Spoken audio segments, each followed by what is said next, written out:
Ada Mas Adli. Halo, Selamat sore. suaraku aman? Ya, ya. Aman ya, suaraku.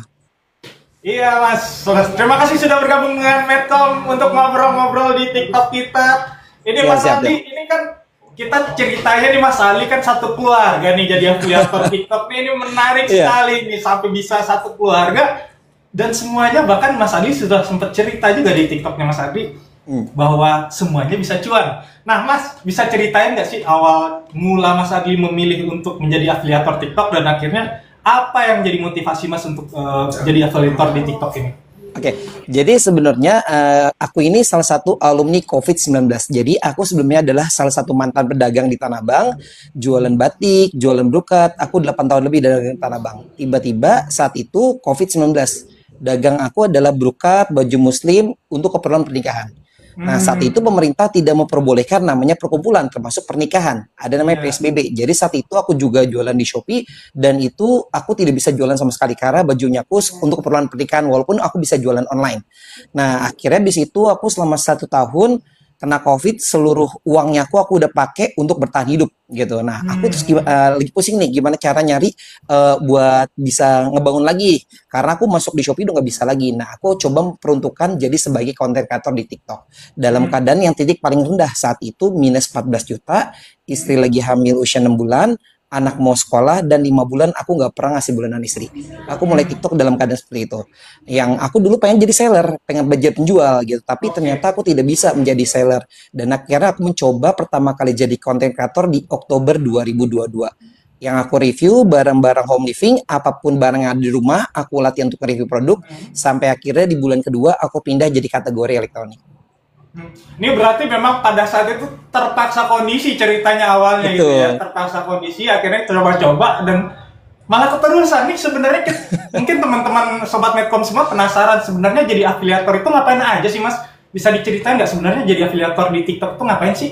Ya, jadi jadi affiliate itu sebenarnya kita lebih lebih mirip seperti kayak makelar atau orang yang membantu mempromosikan. Kita nggak punya produk, kita nggak kirim barang, kita nggak balas chat, kita cuma hanya membantu menjualkan barang orang lain melalui konten-konten kita gitu. Jadi memang pihak TikTok ini atau misalnya pihak seller dia sudah memberikan berapa komisi untuk kita, misalnya 10%. Jadi kalau misalnya barang itu harga produknya 100.000, saat pembeli membeli barang 100.000, 90%, 90.000 masuk ke seller, 10.000-nya atau 10% masuk ke kita. Jadi memang udah real di depan tuh seperti apa pembagian komisinya. Nah ya udah, aku tinggal nge-review produk-produk yang berhubungan dengan kategori aku seperti elektronik, power bank, alat cukur, pokoknya produk apapun lah aku review. Gitu. Jadi Jadi kita membagi. semuanya review ya Mas ya, review dan Betul. akhirnya keuntungan yang kita dapat itu dari komisi yang barang kita jual seperti itu kira-kira ya. Betul, betul, betul.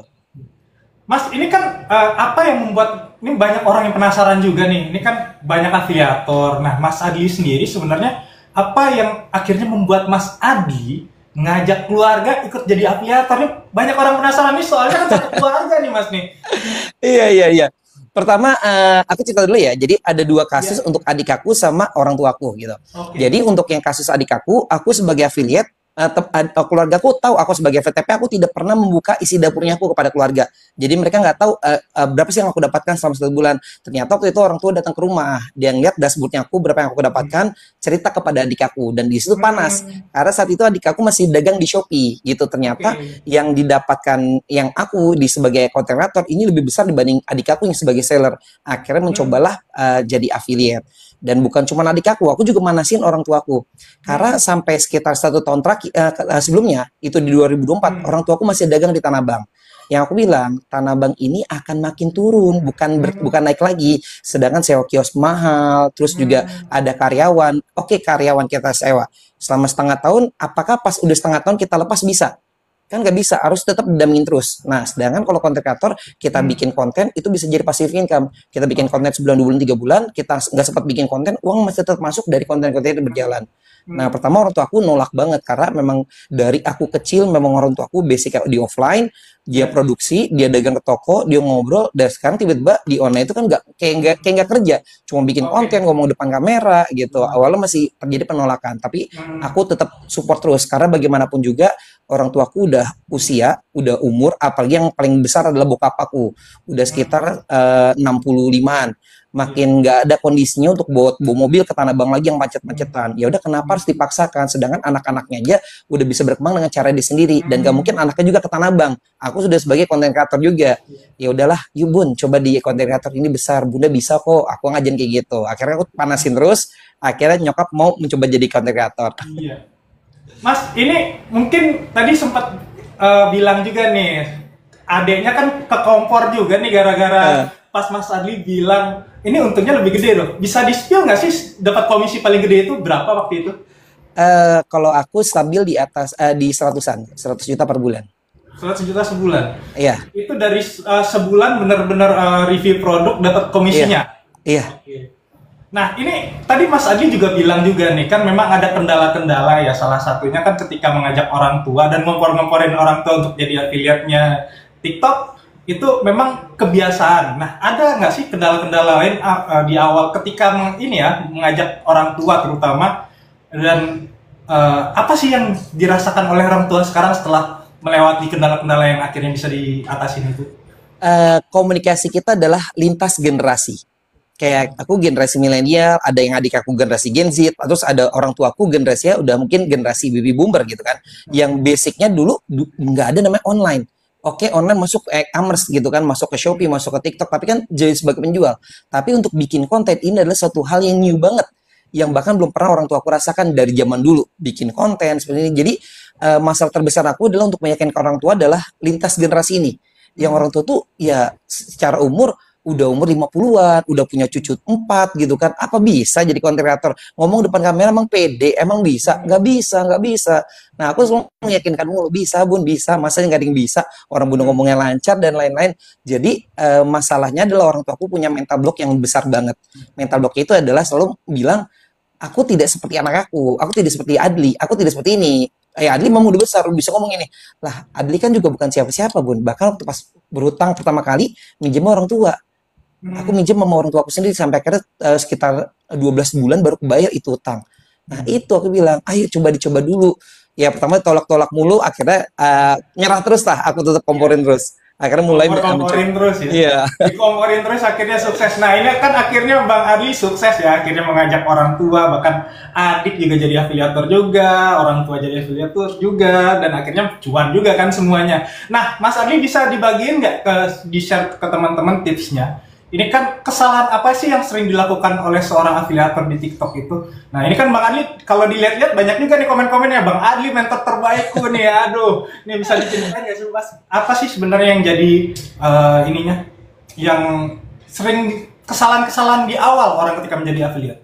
Oke, jadi ini udah beberapa kali, bahkan saat aku live aku bahas ini mulu gitu. Jadi banyak kesalahan orang adalah pengen hasil instan, pengen cepat kaya, pengen langsung berhasil, pengen langsung ada impact-nya. Ternyata bikin konten tidak seperti itu, gitu aku bilang.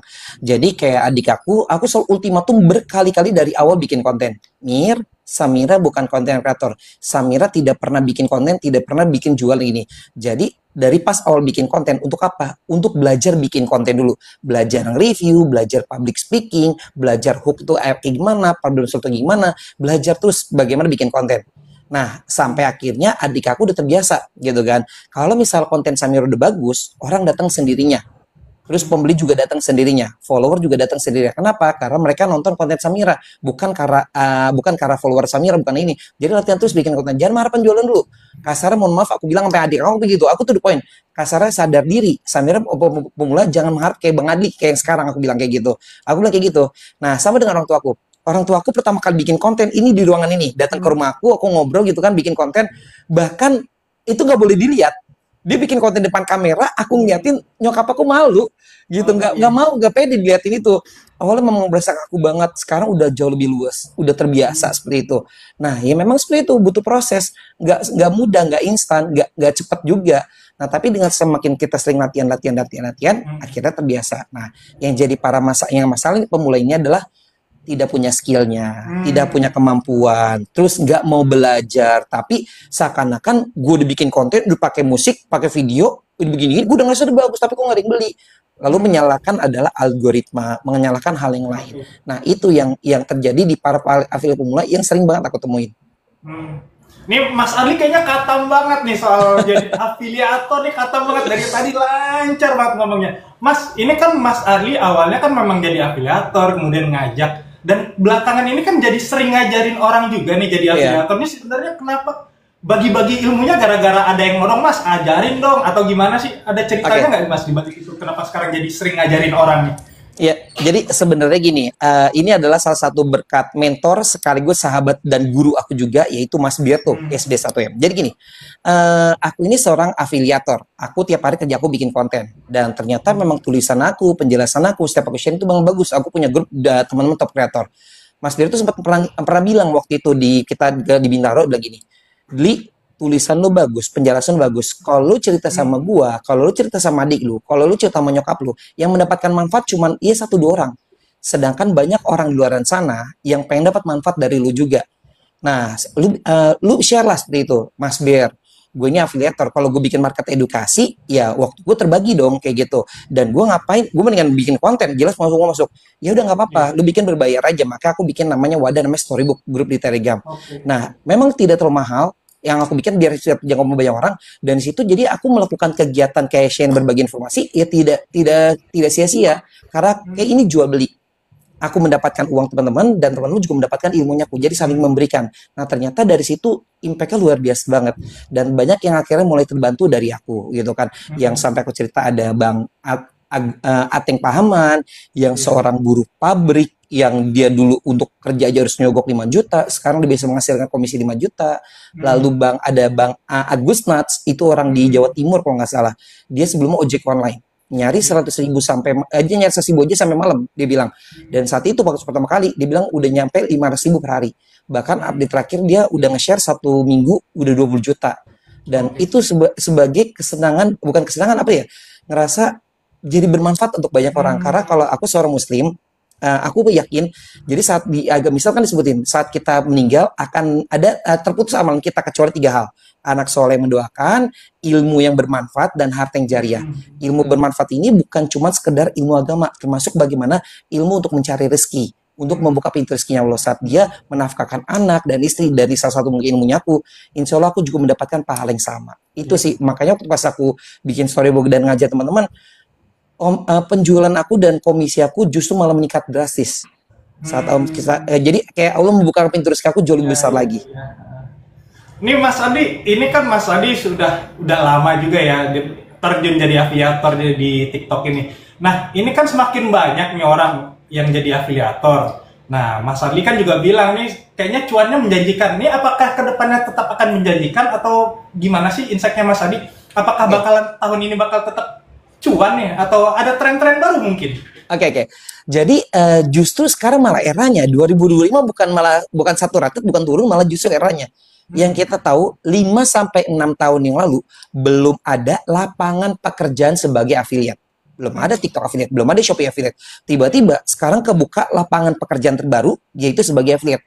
Yang mungkin dulu orang kena PHK, terus misalnya bingung nyari kerja, ngerja terus ngelamar CV, harus misalnya kita punya atasan. Sekarang kita bisa kerja hanya bermodalkan handphone dan internet dengan review barang-barang yang ada di rumah. Nah, apakah akan turun atau misalnya ini? Sekarang YouTube baru Oktober 2024 mengeluarkan namanya YouTube Affiliate, YouTube Shopping. Sedangkan Facebook dan IG itu bikin Meta itu baru mengeluarkan sebagai affiliate, tapi masih beta, masih tahap percobaan. Jadi artinya bahkan baru akan muncul lagi, bukan cuma TikTok tapi platform lainnya akan mengikuti. Jadi bukan malah turun, malah akan naik. Apalagi di 2025 pemerintah pun nge-support hal ini, malah mendukung sebagai ekonomi kreatif. Gitu. Jadi malah sebagai ujung tombak bagaimana UMKM bisa tumbuh dengan cara kita UMKM fokus sibuk produksi, sedangkan yang membantu menjualkan adalah para afiliator yang mempromosikan barangnya tersebut. Dulu kan sebagai seller UMKM udah dia produksi, dia sendiri juga yang menjual.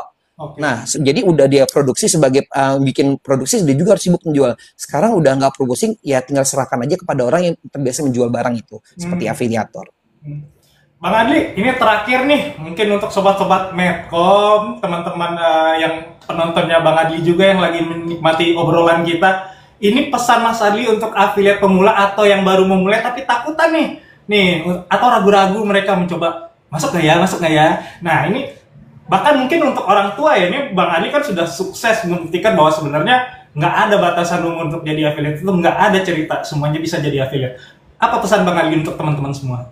Ya, Jadi pesan aku satu sih kita tetap berjuang terus ya. Karena ya sebenarnya sih ini nasihat atau kalimat yang udah umum banget di semua bisnis seperti itu. Konsisten, konsisten, konsisten. Karena gini, saat kayak aku dulu nyerah, aku pertama kali mulai affiliate itu bulan pertama 200.000 komisinya. Saat itu aku lagi berpikir gimana 3 bulan lagi istri aku lahiran. Aku lagi pusing gimana cara nyari uang. Alhamdulillah bulan kedua ternyata 13,6 juta. Jadi bulan kedua itu udah langsung 2 digit komisi aku. Dan banyak teman-teman aku seperti itu. Kayak si Kamseng, dia sekitar 6 bulan baru terjadi perubahan signifikan. Kalau Mas Bir tuh 3 bulan. Nah, angka belajar ini kita beda-beda setiap orang. Jadi nggak ada pasti karena cara orang memahami suatu kalimat, suatu materi kan berbeda-beda. Nah, teman-teman harus punya alasan kuat. Kenapa teman-teman harus mulai di affiliate ini? Kalau tidak punya alasan kuat, ya banyak orang cuma FOMO. Ikutan ternyata tidak menghasilkan dan sulit, ya udah ditinggalkan gitu aja. Tapi kayak aku dulu, aku nggak punya pilihan karena aku lagi minus, udah nggak ada lagi gimana cara nyari uang, aku lebih bingung, ya udah di sini aku bergantung dan aku pelajari terus materinya. Nah, itu sih buat teman-teman. Mas, ini ada satu nih pertanyaan colongan titipan nih katanya nih. Oh, iya. Mas, bener nggak sih katanya kalau 2025 mau jadi affiliate TikTok, kontennya harus nampilin wajah nih. Oke. Bener nggak sih itu tuh infonya? Ya, jadi ini banyak banget memang berseliweran gitu kan. Apalagi official TikTok pun dari TikTok affiliate di Centang Biru juga mengatakan hal itu. Intinya adalah sebenarnya ada namanya NR. NR itu adalah not recommended, sistem algoritma TikTok untuk menyebarluaskan konten kita ke banyak orang. Jadi kalau konten dengan wajah lebih direkomendasikan ke banyak orang, tapi kalau konten tanpa wajah tetap disebarkan, tapi tidak semasif yang konten pakai wajah. Oke. Gitu.